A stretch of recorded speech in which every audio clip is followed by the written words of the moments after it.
welcome back to another video. Myself Lakshita Malav from 8th standard from MG Global School. So today in this video I am going to explain you some basic of English. So this is part 6 of basic English. So in part 6 we are going to study about first WH word and their sense. तो WH word हम पढ़ने वाले हैं आज. जो word WH से start होते हैं उनका मतलब हम आज जानेंगे.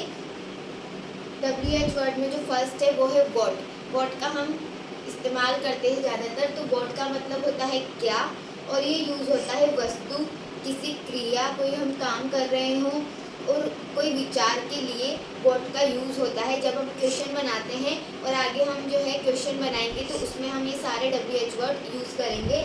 Next which.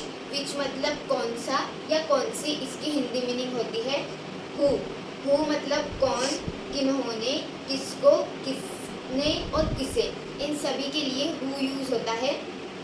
होम किसका, किनका, किसके और किसकी के लिए होम यूज़ होता है. वैन. वैन यूज़ होता है जब हमसे कोई समय पूछता है, और ये यूज़ होता है कब, किस समय. जब हमसे पूछे कोई कि ये कब हुआ था या किस समय हुआ था तो हमें उसके लिए टाइम बताना होता है. समय पूछने के लिए यानी कि समय बताना होता है. वेयर. वेयर की जो हिंदी मीनिंग है वो होती है कहाँ या किस जगह, और ये होती है स्थान के लिए. जब हमें कोई वेयर से क्वेश्चन पूछे तो हमें स्थान का नाम बताना होता है. नाउ हम नेक्स्ट देखते हैं वाई. वाई का मतलब होता है क्यों या किस लिए. जब हमसे कोई पूछता है कि ये क्यों हुआ, किस लिए हुआ, तो हमें उसमें कारण बताना होता है. हाउ. हाउ का मतलब होता है कैसे या कितनी. हाउ मच कितना या कितनी होता है इसका भी. ये जब हमसे कोई हाउ मच से क्वेश्चन पूछता है तो हमें उसमें मात्रा या उसका मूल्य बताना होता है. हाउ मैनी कितने या कितनी, ये होता है संख्या के लिए इस्तेमाल. हाउ लॉन्ग कब तक या कब से. जैसे हमसे कोई पूछता है ये कब से चालू हो रहा है, कब तक चलेगा, तो उसके लिए आता है हाउ लॉन्ग. हाउ फार कितनी दूर, ये दूरी के लिए इस्तेमाल होता है. हाउ ओल्ड कितना पुराना. हाउ ऑफ्टन कितनी बार. हाउ ऑफन कितनी बार, कब कब. नाउ WH वर्ड के बाद हम पढ़ेंगे हमारी प्रेजेंट कंटिन्यूअस टेंस. तो हम आज प्रेजेंट कंटिन्यूअस टेंस पढ़ेंगे. तो हम इसके बारे में देखेंगे हम कैसे पहचानेंगे किसी भी सेंटेंस को कि वो प्रेजेंट कंटिन्यूअस टेंस है. अगर कोई सेंटेंस हिंदी में लिखा हुआ है तो हम उसे कैसे पहचानेंगे कि ये प्रेजेंट कंटिन्यूअस टेंस है. उसके लिए उसका हिंदी इंट्रोडक्शन हमें पता होना चाहिए, जो कि है रहा है, रही है, रहे हैं, रहे हो, या हुआ है, हुई है, हुए हो आदि. यानी कि अगर आपको किसी भी हिंदी सेंटेंस में पीछे लास्ट में रहा है, रही है, रहे हैं, रहे हो और ये इनमें से कोई भी दिख जाए तो मतलब वो प्रेजेंट कंटिन्यूअस टेंस है. अब हम इसके सेंटेंस कैसे बनाएंगे, तो उसके लिए इसकी जो हेल्पिंग वर्ब है वो है इज, एम और आर. इसकी 3 हेल्पिंग वर्ब है, लेकिन हमें ये पता नहीं है कि तीनों में से कौन सी कहाँ पर यूज़ करनी है. तो उसके लिए इज यूज़ होगी ही, शी, इट और नेम के साथ. जब भी सिंगुलर सब्जेक्ट होगा यानी कि ही, शी, इट, नेम, तो उसके लिए इस जो हेल्पिंग वर्ब है वो यूज़ होगी. एम यूज़ होगी ओनली आई के साथ. जब भी हमें सेंटेंस बनाना हो उसमें आई आ जाए तो उसके साथ हमेशा एम यूज़ होगा. प्रेजेंट कंटिन्यूअस टेंस में आर यूज़ होगा प्लूरल सब्जेक्ट के साथ. आई, वी, यू, दे के साथ आर यूज़ होगा. नाउ इसमें कौन सी जो वर्ब होती है उसकी 4 फॉर्म होती है. First form, second form, third form and ING form. तो इसमें कौन सी वर्ब लगेगी, इसमें लगेगी fourth form, verb first plus ING. Verb first plus ING को हम फोर्थ फॉर्म भी बोलते हैं. जब भी हमें किसी भी टेंस में कंटिन्यूअस दिख जाए, present continuous, present perfect continuous, past continuous, past perfect continuous, future continuous और फ्यूचर परफेक्ट कंटिन्यूअस, इन सभी में कंटिन्यूअस आ रहा है तो इसका मतलब कि इसमें हमेशा फोर्थ फॉर्म यानी कि वर्ब फर्स्ट प्लस आईएनजी ही यूज होगी। नाउ हम देखेंगे प्रेजेंट कंटिन्यूअस टेंस का अफर्मेटिव फॉर्मूला। तो अफर्मेटिव फॉर्मूला का रूल देखेंगे। सब्जेक्ट पहले आएगा सब्जेक्ट प्लस हेल्पिंग वर्ब। इसकी जो हेल्पिंग वर्ब होती है वो अभी मैंने बताई थी इज एम आर होती है और वो किसके साथ यूज होती है वो भी हमने देख लिया है। प्लस वर्ब फोर्थ यानी कि verb first plus ING and plus object, जो हम बाकी का सेंटेंस रहता है वो हम लगा देंगे लास्ट में यानी कि ऑब्जेक्ट। तो अब हम सेंटेंस बनाते हैं। जो हमारा फर्स्ट एग्जाम्पल है, गीता उसकी माँ की मदद करा रही है। तो पहले हम लिखेंगे सब्जेक्ट, सब्जेक्ट है गीता। उसके बाद हेल्पिंग वर्ब यानी कि इज एम आर में से हमें क्या लिखना है। तो इज आता है सिंगुलर के साथ यानी कि कोई चीज़ एक हो तो वो सिंगुलर होती है, ज़्यादा हो तो यानी कि प्लूरल। तो यहाँ पे गीता है वो एक ही है तो उसके लिए आएगा इज। उसके बाद आएगा वर्ब। तो इनमें से वर्ब है मदद करा रही। जो हमारा जो लास्ट का सेंटेंस होता है उसकी जस्ट आगे वाली को हम वर्ब कहते हैं, या फिर आपको पता लग जाता है कि कौन सी वर्ब है। तो यहाँ पे मदद जो है वो वर्ब है और हमें लिखनी है वर्ब की फोर्थ फॉर्म यानी कि आईएनजी वाली फॉर्म। मदद करने को कहते हैं हम हेल्प, और इसकी हमें फोर्थ फॉर्म लिखनी है आईएनजी फॉर्म। तो इसमें हम प्लस करेंगे आईएनजी। तो ये हो गया हमारा helping, Gita is helping. And बाकी का सेंटेंस, गीता इज हेल्पिंग उसकी माँ की, तो किसकी मदद कराई थी, उसकी माँ की मदद कराई थी। तो लड़की है तो उसके लिए हर आता है और लड़की के लिए हिज और हिम यूज होता है सेंटेंस के हिसाब से।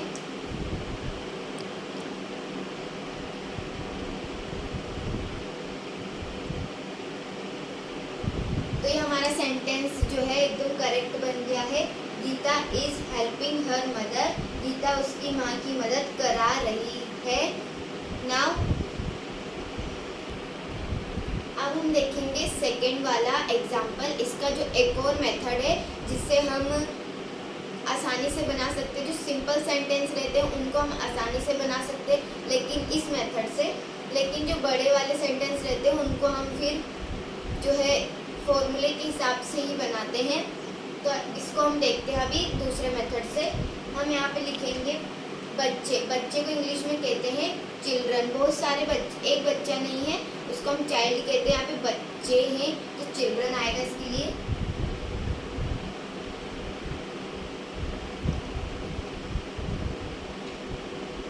तो यहाँ पे हमने चिल्ड्रन लिख दिया। वर्ड टू वर्ड मीनिंग लिखना है। गृह कार्य, गृह कार्य का मतलब होता है होमवर्क।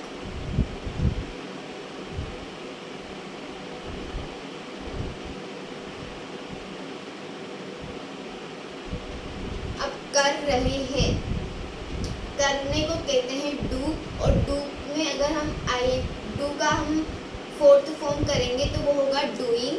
डू में आईएनजी।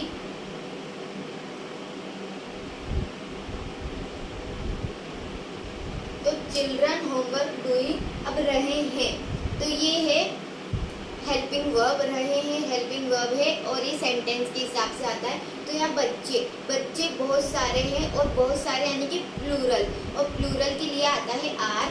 तो हम यहाँ पे लास्ट में लिख देंगे आर।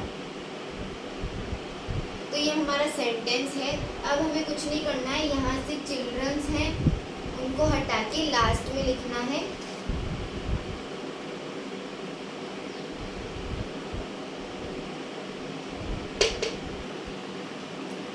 क्या करेंगे कि हमने जो सब्जेक्ट है उसको उठा के पीछे रख दिया है। तो अब हम पीछे से सेंटेंस को रीड करेंगे।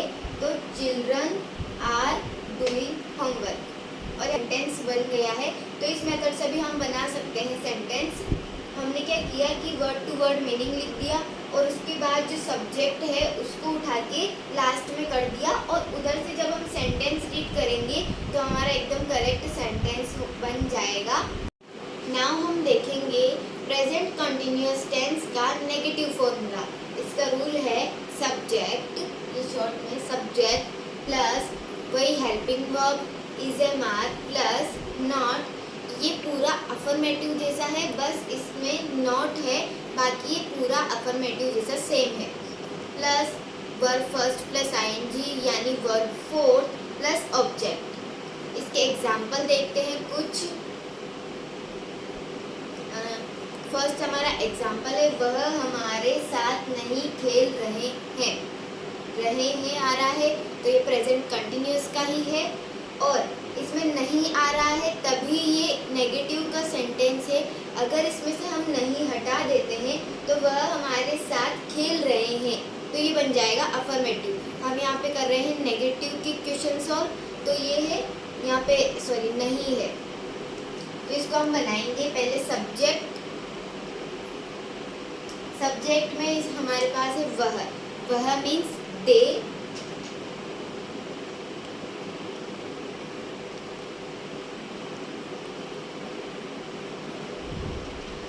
Plus is am are. They होते हैं वे, और वे मीन्स वो कितने भी हो सकते हैं, तो यानी कि वो प्लूरल होंगे, ज़्यादा या बहुवचन यानी प्लूरल होंगे वो, तो प्लूरल के लिए आता है आर, तो दे आर। अब यहाँ पे आएगा नॉट,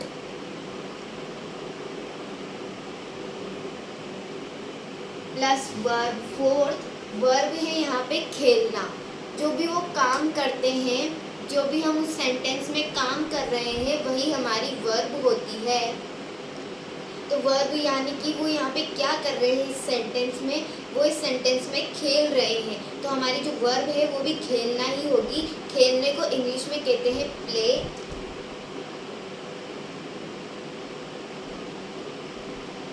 और इसमें हमें वर्ब फोर्थ यूज करनी है, तो प्ले की वर्ब फोर्थ होगी प्लेइंग।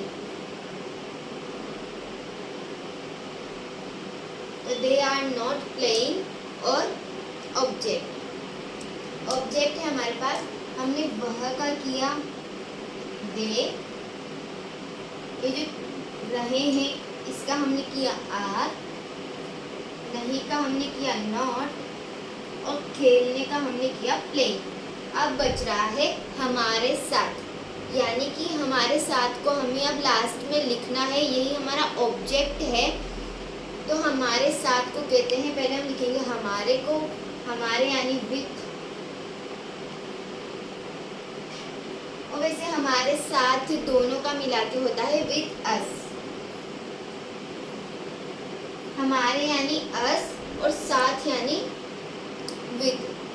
साथ के लिए विद यूज होता है, तो हमारे साथ का हो गया विद अस। तो हमारा सेंटेंस बन गया they are not playing with us. Second हम देखेंगे वह डांस नहीं कर रहा है। रहा है यानी कि वो लड़का है, तो जो हमारा सब्जेक्ट है वो भी ही होगा। वह यानी कि यहाँ पे हमने वह का दे यूज किया था, क्योंकि रहे हैं यानी कि वो बहुत सारे हैं, तो उसके लिए दे आएगा, और वो सजीव है तो उसके लिए दे आएगा। वह यहाँ पे इसके लिए ही आएगा, क्योंकि रहा है यानी कि वो लड़का है और लड़के के लिए ही आता है। ही प्लस इज एम आर, तो ही है वो सिंगुलर है यानी कि एक ही है, तो एक के लिए आता है इज। उसके बाद हम लगाएंगे नॉट,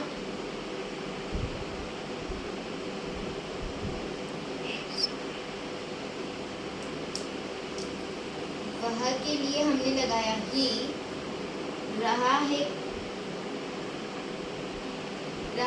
के लिए हमने लगाया इज।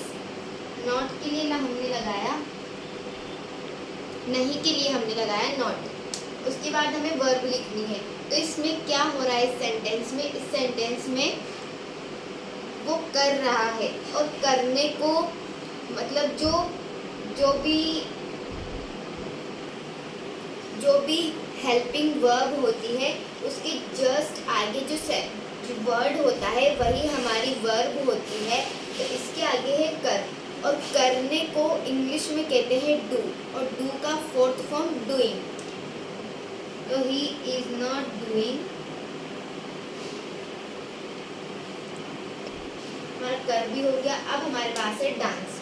तो डांस को इंग्लिश में डांस ही कहते हैं।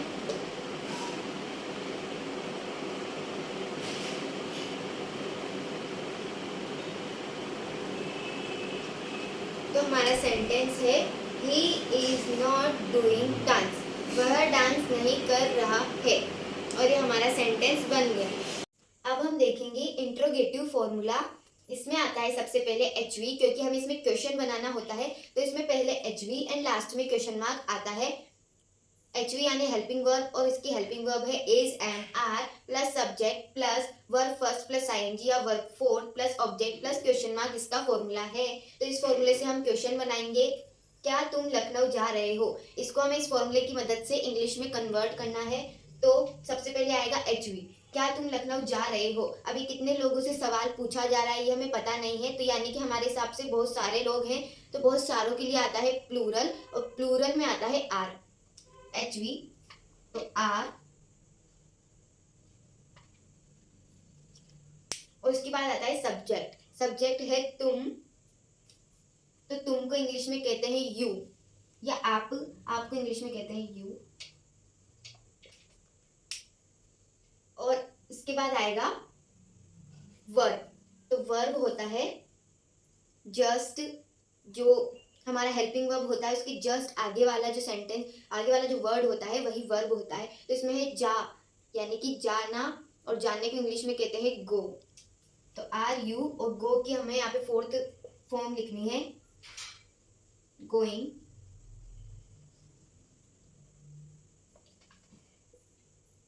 Are you going. उसके बाद ऑब्जेक्ट, तो हमने यहाँ पे रहे हो यानी कि हमने लिख दिया है, तुम का हमने यू लिख दिया है, जाने का हमने गोइंग लिख दिया है। उसके बाद है लखनऊ, तो लखनऊ जा रहे हैं तो टू लखनऊ आएगा।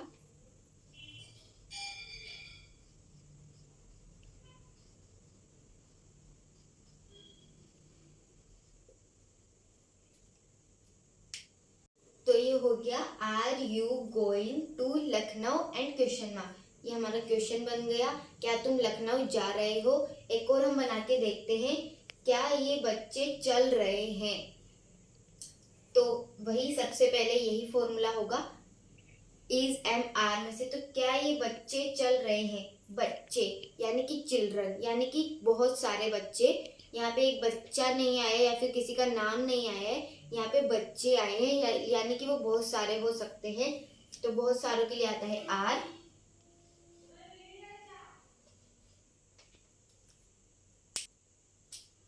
तो रहे हैं, हमने यहाँ पे आर लिख दिया है, इसमें हमारा जो ये H V W H word है वो भी यही हो गया है। उसके बाद हम लिखेंगे सब्जेक्ट। सब्जेक्ट इसमें क्या है, ये बच्चे, तो ये बच्चे यानी कि दीज चिल्ड्रन, बच्चे दीज चिल्ड्रन।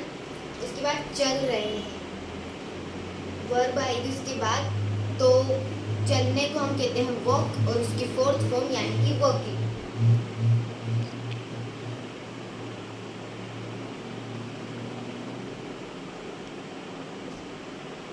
और लास्ट में क्वेश्चन मार्क, और यहाँ पे कोई ऑब्जेक्ट नहीं है तो हमें नहीं लिखना है क्योंकि हमारा सेंटेंस पूरा बन चुका है, आर दीज चिल्ड्रन वॉकिंग। तो ये हमारा सेंटेंस बन गया है। होप गाइस आपको आज की वीडियो समझ आई होगी। थैंक्स